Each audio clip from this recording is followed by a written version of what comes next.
Hey guys, it's me, Magnet, back with some more tutorials. Today let's talk about using Colossus and Protoss versus Terran. This is by far the most solid way to play against Terran. It's going to check against a lot of different things that they'll do, especially against Marine-based builds, which almost every Terran does. We're going to talk about the transitions and the timings that you can use with your Colossus builds, and more importantly the army control that you'll need to employ, especially when the game gets bigger and you have to control more than one set of units. So let's just go ahead and jump into the game here and start talking about it. So we're going to be watching Baby Knight versus 4GG, and Baby Knight, obviously the Protoss, that's who we're going to be watching today. And we're going to kind of skip a lot of these openers. You can run whatever opener you're comfortable with. For the most part, these openers are going to be very, very standard, so you can go back and watch the openers video if you need to get some ideas. And that's obviously down in the playlist down that's in the comment, or the descriptions rather. So you can check that out. Sorry if you guys can hear that little clicking sound. I'm trying to turn down the volume on my headphones because they are quite loud right now. But so we've got everything set up here. Just a gateway mining off of one gas, cybernetics core, and then he's going to take a nexus right afterward. That's the most normal opener against Terran. It's really safe and standard for a reason. A little bit of an intricacy is he started a zealot here and then he canceled it once he realized he wasn't going to get blocked by a building down here, which can happen sometimes. Then the mothership core comes out to defend any Reaper stuff.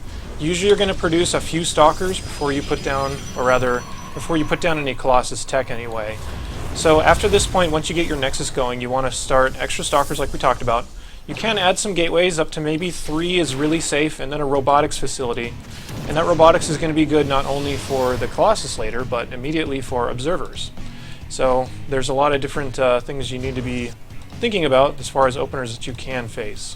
Let's go ahead and just fast forward a little bit. It's not a whole lot is going on, just some stalkers trying to pick out some Marines, nothing too important here. But back at home, here's those 3 gateways and here's the robo coming up right now. This is all really normal stuff, and really your whole goal is just to survive whatever Terran can bring at you until the Colossus are out. So Colossus is a very defensive build almost all the time. Sometimes you can get aggressive with it on 2 bases. Most of the time it is very defensive though, and once you've got your robo going, get the observer, get your warp gate finished up. After this, it's becoming very, very common to add a forge and a Twilight Council at the same time, about this 7:30 mark if you are playing very standard and very safe. This is to get blink and to get armor or attack upgrades depending on whatever you want to do.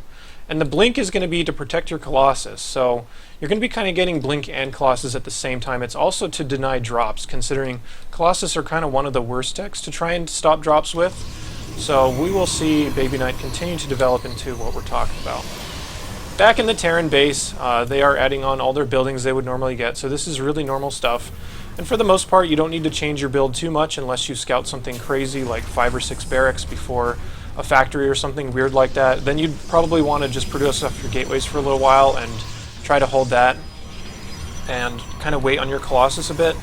But now he's getting the blink, now he's getting the +1 attack. And here's a robotics bay. Typically the timing you really want to have Colossus out for is when the Terran has their first 2 medevacs. And their first 2 medevacs should really be at your base at about 10 minutes to 10:30. It depends on what kind of opener they run. There's a lot of different variations, and we're seeing 4GG move across the map right now.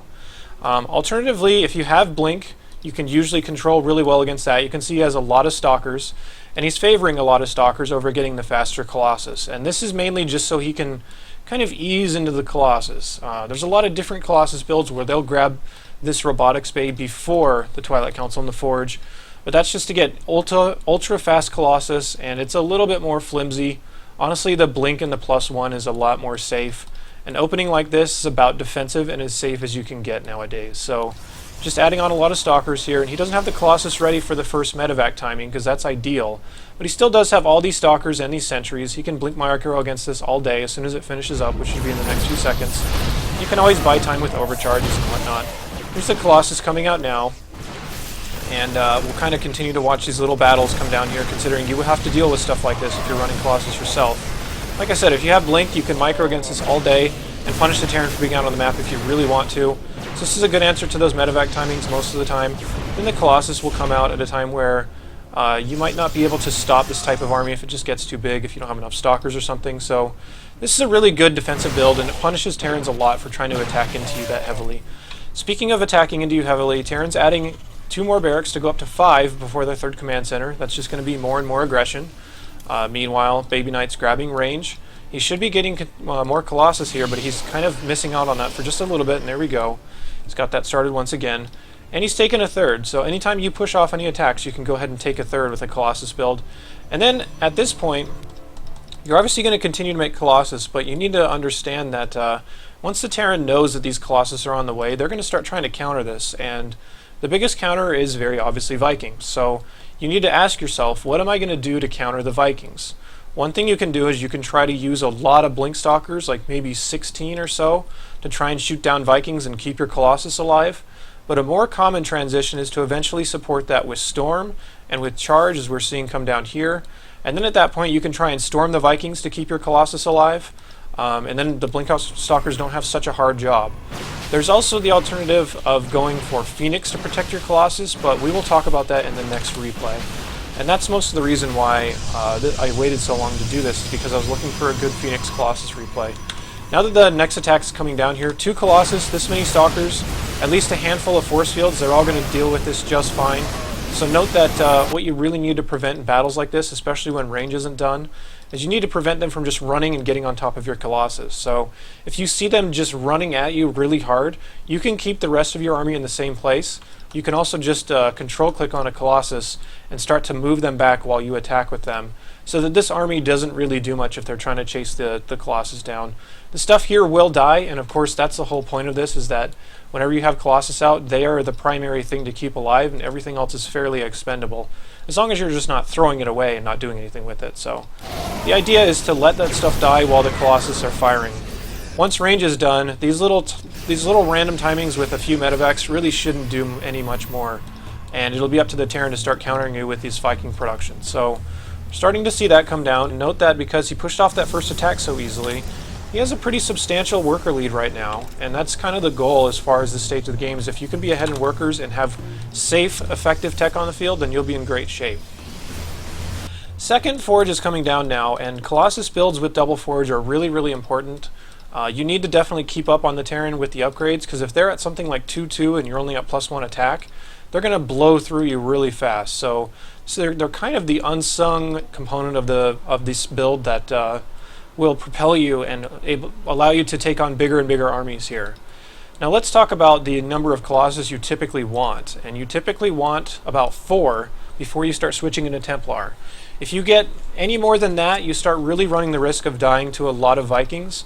And if it ever comes to the point where they can kill all your Colossus and you can't really kill their Vikings before then you're going to be in a lot of trouble, because Colossus take a really long time to rebuild. So I'd say a safe way to transition is, once your 4th Colossus is on the way, start to switch into Templar tech if you can. Of course, there's always the opportunity to just stay on Colossus and blink.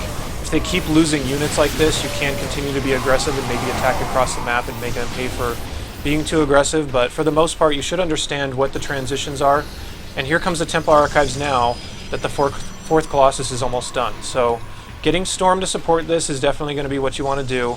And then you're entering the more mid and later stages of the game once you have Templar tech finished up. So again, just blinking over these Stalkers, and of course having all of your units participating properly in this type of battle is important. So he has charge on the Zealots, and you always want the Zealots to be attacking them. You don't want them stuck back here behind your army or something. So that's another good component of blink, and that's what we saw there, is he just blunk his Stalkers. I don't know if that's actually a word, blunk, but he definitely moved his Stalkers out of the way so the Zealots could charge forward. So the Stalkers would still be dealing damage to things like medevacs. He's grabbing a couple Vikings here. And for the most part, the micro that you really have to do is throw up a Guardian Shield here. If you can, try and move the Guardian Shield forward to keep the Zealots alive for a little longer. The Colossus, you should mostly just try and let them attack whatever they want, unless the Terran is really clumped up in one area. Then you can try to focus fire with them.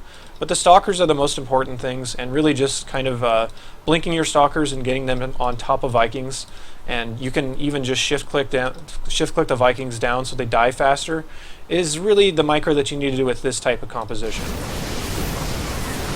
So Zealots are charging forward. Notice that the Vikings are really not accomplishing much. There's all 4 Colossus still alive.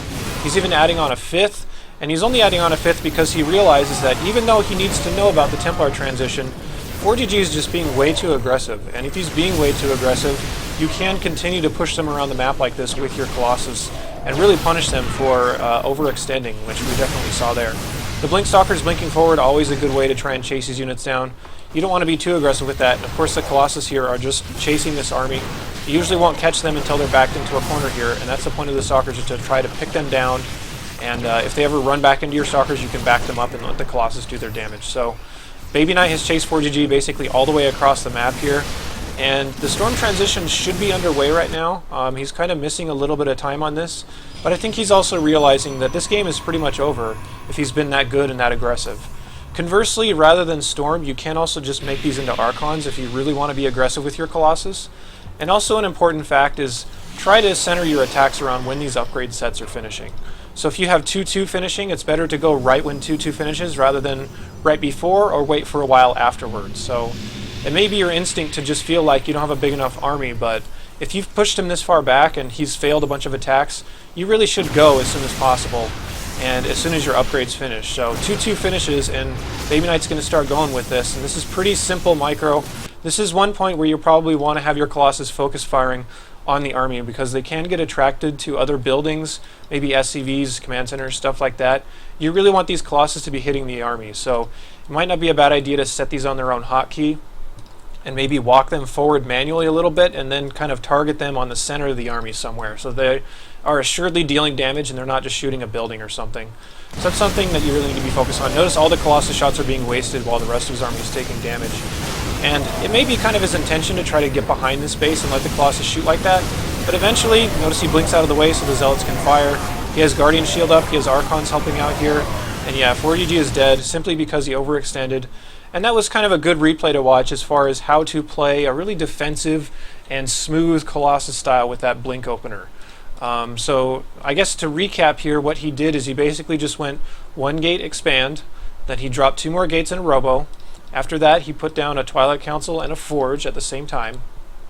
Got blink +1 once those 2 were spinning for a little while, and once he had the gas, he went ahead and dropped his Colossus Bay and kind of just played it out fairly predictably from there. So pretty normal stuff, and I just wanted to start off with a fairly normal replay and at least educate you on the parts that he should have transitioned into if 4GG wasn't kind of just dying himself into Baby Knight's army that entire time. So next we're going to look at Phoenix Colossus, which is a very unusual composition here, and this is actually an older replay, so it has to disconnect me and take me to this weird loading screen, but Phoenix Colossus is pretty hard to find, and there's usually only a few players that do it, but the few players that do it are either Chinese or they're Korean, and they're usually very, very high-level players. So I kind of wanted to talk about the mechanics of this because I feel like this is going to start getting a lot more popular in the future, as we saw a lot of it very recently in the GSL.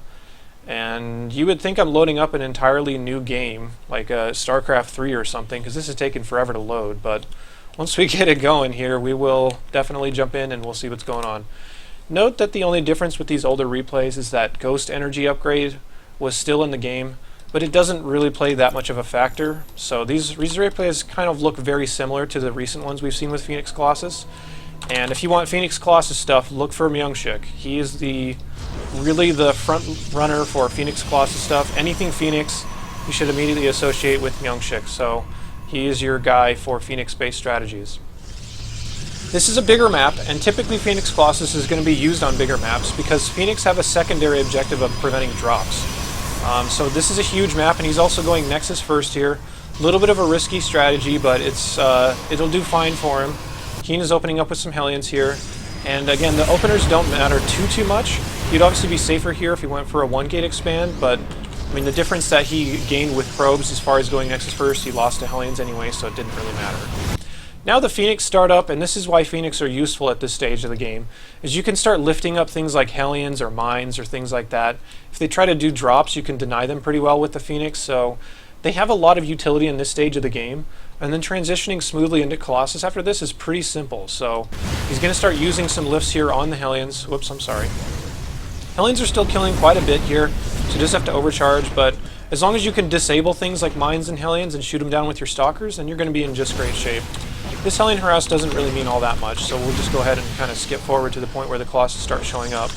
Here's the Robo now. So after a couple of Phoenix, he added on his Robo. Notice he's still only on one gate because his composition is basically an equal number of Phoenix as there is Stalkers for the most part. So also adding cannons is not a bad idea considering you don't have detection on this type of opener unless you make an Oracle. And typically cannons are a little better.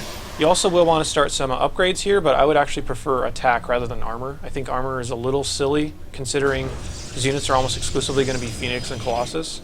I wouldn't do shields because most of the time Terrans are supposed to get ghosts against this and EMP it.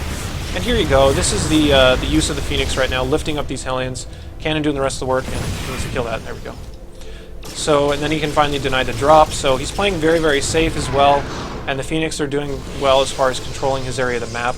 This obviously won't be as good against really big bio plays because the Phoenix won't be able to do anything in that type of fight. And that's why he's using it on a bigger map like this, because if he just goes for a big Marine Marauder push against a Phoenix opener, it's going to take him a long time to get there because this map is huge.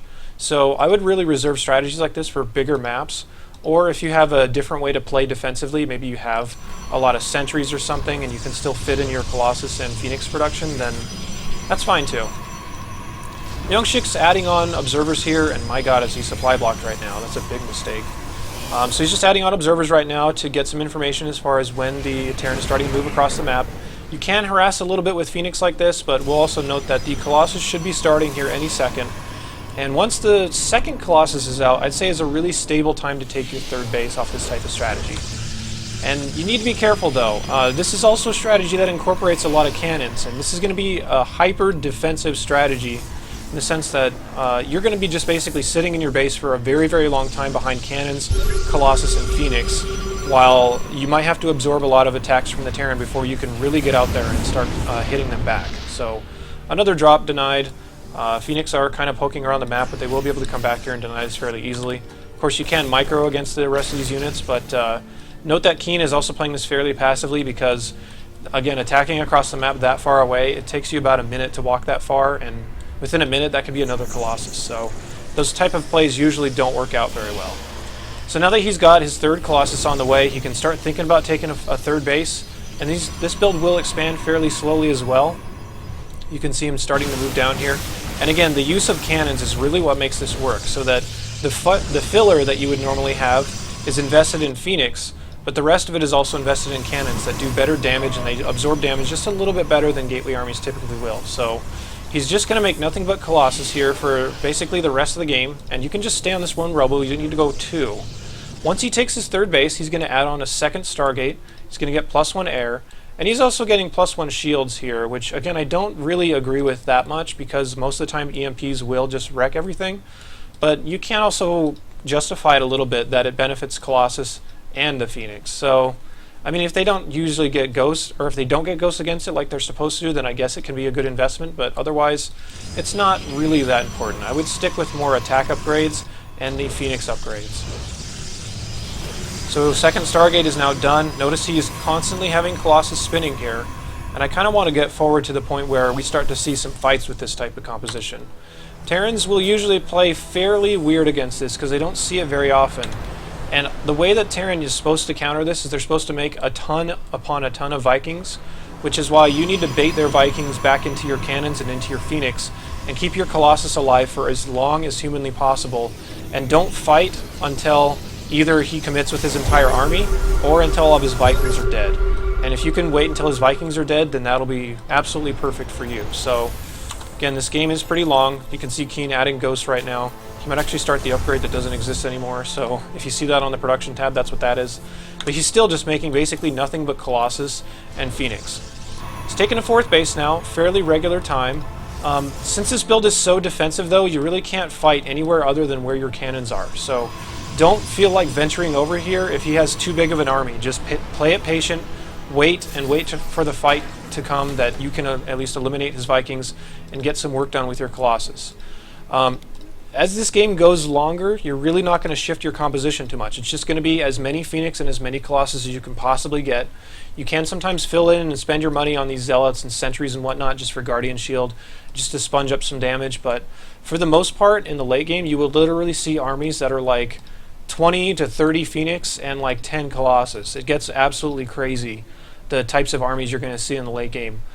with this type of composition, but it was recently shown in the GSL, and it was shown to be super strong in the right hands. And it's really only strong because you just sit there for the longest time, you wait for them to take a bad fight, and you wait for all their Vikings to die, and then the Colossus alone, they don't even need filler if you have 10 Colossus, because they just kill everything in one hit. So note that there's also Phoenix range on the way. You will want to get a Fleet Beacon, both to unlock the +2 upgrades for air, and he just starts it right then, and the Phoenix range. So Phoenix range and +2, definitely very important in this, and note that he's getting +2 on his ground units, and charge as well, considering he will get into fights where he has a lot of money sitting around, and you can reinforce with Zealots just to hold the army back for a little bit longer. Just sending out a little bit of an exploratory force. He does have an observer out here, so he knows what's going on. Keen's even pulling SCVs with this, and note that there's not really good positioning on the cannons here, so Myungshik can't fight away from his cannons, and he knows this. So if he gets attacked really hard over here and he's not in position, you kind of just have to say, it sucks to lose it, but I'm just going to let it go. And that's exactly what Myungshik is going to do here, because he knows he can't venture out away from cannons. So the base dies for free, and believe it or not, that is okay most of the time. Now the fight comes up, and the idea here is that the Vikings are totally out of position right now, and if you can get the Phoenix hitting the Vikings, you want to trade these as much as you possibly can, and then the high Colossus count, if you can ever get it to hit their army. The Colossus count is just ridiculous. This is 8 Colossus right now, and it will absolutely shred everything they have on the ground, assuming they're running a more Marine Marauder-based strategy. Against mech, this is basically entirely untested, so I don't know that I would say too much about running it against mech, but definitely against bio and against the more common builds. These are the type of engagements that you want, where your Phoenix are hitting Vikings, the Vikings aren't hitting anything, and the Colossus is hitting their ground army.